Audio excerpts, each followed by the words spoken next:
என்னோட அக்கம் பக்கத்தில் நான் தெருவுலலாம் போய் பேசும்பொழுது பாராளுமன்ற இந்த மாதிரி எலெக்ஷன்லாம் வருது, என்ன பண்ண போறீங்க, என்னோட சொந்தக்காரங்கள்லாம் கேட்கும்போது கண்டிப்பாக மேடத்துக்கு தான் போடணும், ராதிகா மேடத்துக்கு தான் போடணும், ராதிகா சரத்குமார் மேடத்துக்கு தான் போடணும் அப்படின்னு எல்லாரோட வாயிலிருந்து இந்த வார்த்தை தான் வருது.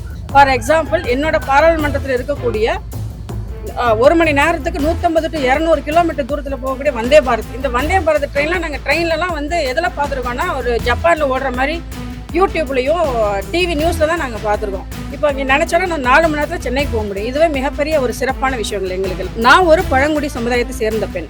எதற்காக இந்த மத்திய அரசாங்கத்தில் இருக்கக்கூடிய இந்த விஷயங்கள்லாம் நான் அப்ரிஷியேட் பண்ணுறேன் அப்படின்னா, இந்த இந்தியாவில் இருக்கக்கூடிய மிகப்பெரிய பவர்ஃபுல் போஸ்டிங் அப்படின்னு பார்த்தா பிரசிடென்ட், ஜனாதிபதியோட அந்த பொறுப்புக்கு வந்து பழங்குடி இனத்திலிருந்து என்ன மாதிரி ஒரு பழங்குடி இனத்தில் சாதாரண ஒரு குடும்பத்தில் இருந்த ஒரு அம்மையாரை அங்கே வந்து பழங்குடி பிரசிடென்ட்டாக அங்கே ஆக்கியிருக்காங்க, இந்தியாவோட பிரசிடென்ட்டாக ஆக்கியிருக்காங்க. இது ஒன்றுமே எங்களுக்கு மிகப்பெரிய முன்னாள் எம்பி தான் நான் சொல்ல முடியும். ஏன்னா அவர் எங்களை மனசில் விட்டு போய் ரொம்ப நாள் ஆச்சு.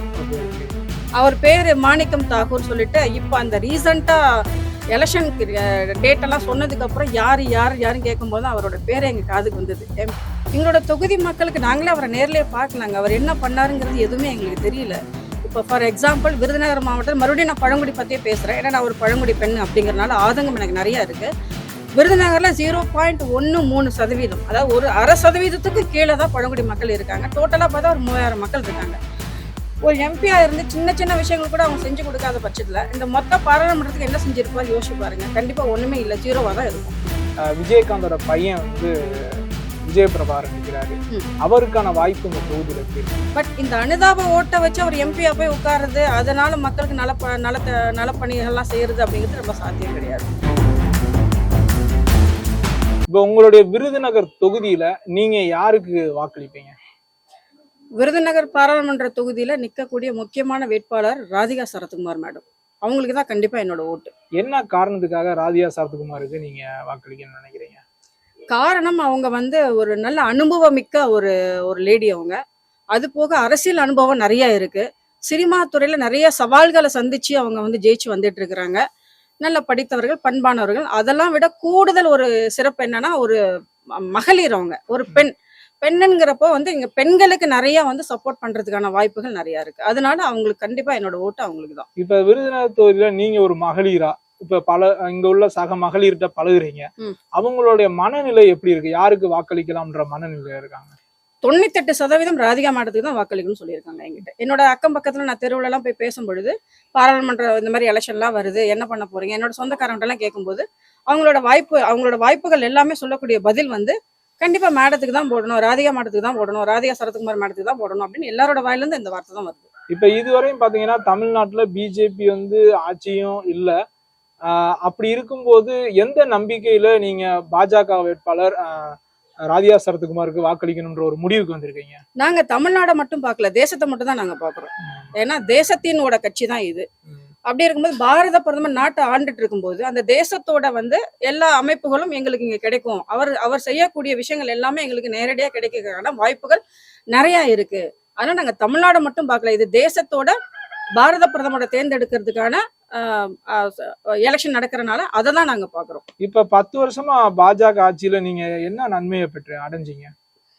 10 வருஷத்துல பார்த்தா எவ்வளவு நன்மைகள் இருக்குங்க. 1, 2 எப்படிங்க சொல்ல முடியும்? ஒரு கேள்வியில் எப்படி சொல்ல முடியும்? ஃபார் எக்ஸாம்பிள், என்னோட பாராளுமன்றத்தில் இருக்கக்கூடிய 1 மணி நேரத்துக்கு 150 to 200 கிலோமீட்டர் தூரத்துல போகக்கூடிய வந்தே பாரத், இந்த வந்தே பாரத் ட்ரெயின்லாம் நாங்க ட்ரெயின்லலாம் வந்து எதில் பார்த்துருக்கோம்னா ஒரு ஜப்பான்ல ஓடுற மாதிரி யூடியூப்லயும் டிவி நியூஸ்ல தான் நாங்க பார்த்துருக்கோம். இப்போ இங்க நினைச்சாலும் நான் 4 மணி நேரத்துல சென்னைக்கு போக முடியும். இதுவே மிகப்பெரிய ஒரு சிறப்பான விஷயங்கள் எங்களுக்கு எல்லாம். அது போக இங்க நிறைய வேலை வாய்ப்புகள் இல்லாத நிறைய படிச்சவங்க எல்லாம் இருக்காங்க. அதற்கேற்ற மாதிரி இங்க ஜவுளி பூங்கா ஒன்று வரப்போகுதுன்னு சொல்லிட்டு அறிவிச்சிருக்காங்க. இதெல்லாம் கிட்டத்தட்ட 40,000 பேருக்கு மேல வந்து வேலை வாய்ப்புகள் கிடைக்கிறதுக்கு நிறைய வாய்ப்புகள் இருக்கு. அது போக நிறைய நலத்திட்டங்கள்லாம் இருக்கு. இப்ப இவ்வளவு நலத்திட்டங்கள்லாம் வருதுன்னு சொல்றீங்க. குறிப்பா நீங்க வந்து பழங்குடியர் சமுதாயத்தை சேர்ந்தவங்கன்னு குறிப்பிட்டீங்க. அப்படி இருக்கும்போது உங்களுடைய சமுதாயத்திற்கு இந்த மோடி அரசாங்கம் என்ன அங்கீகாரம் கொடுத்திருக்கு நினைக்கிறீங்க? நான் ஒரு பழங்குடி சமுதாயத்தை சேர்ந்த பெண். எதற்காக இந்த மத்திய அரசாங்கத்துல இருக்கக்கூடிய இந்த விஷயங்கள்லாம் நான் அப்ரிஷியேட் பண்றேன் அப்படின்னா, இந்த இந்தியாவில் இருக்கக்கூடிய மிகப்பெரிய பவர்ஃபுல் போஸ்டிங் அப்படின்னு பார்த்தா பிரசிடென்ட், ஜனாதிபதியோட அந்த பொறுப்புக்கு வந்து பழங்குடி இனத்திலிருந்து என்ன மாதிரி ஒரு பழங்குடி இனத்துல சாதாரண ஒரு குடும்பத்துல இருந்த ஒரு அம்மையாரை அங்க வந்து பழங்குடி பிரசிடென்ட்டா அங்க ஆக்கியிருக்காங்க, இந்தியாவோட பிரசிடென்ட்டா ஆக்கியிருக்காங்க. இது ஒண்ணுமே எங்களுக்கு மிகப்பெரிய மிக வாழ்க்கையில வந்து எங்க பழங்குடி சமுதாயம் என்றைக்குமே நன்றி கடன் உடைய ஒரு சமுதாயமா திரும்பி பார்க்கிறதுக்கு பாரதிய ஜனதா கட்சியும் நம்மளோட பாரத பிரதமரும் இந்த இந்திய அரசாங்கமும் இதை செஞ்சது இதுவே எங்களுக்கு மிகப்பெரிய அங்கீகாரம். இப்ப உங்க தொகுதி சிட்டிங் எம்பி பேர் தெரியுமா? முன்னாள் எம்பிங்களா? இப்ப கரண்ட்ல இப்ப எம்பியா இருக்கிறவர். அதான் இப்ப எலெக்ஷன் வந்துருச்சு, புதுசு மாற போறாங்களே. ஓகே ஓகே ஓகே, முன்னாள் எம்பியோட பேர்? முன்னாள் எம்பி தான் நான் சொல்ல முடியும், ஏன்னா அவர் எங்களை மனசுல விட்டு போய் ரொம்ப நாள் ஆச்சு. Okay okay.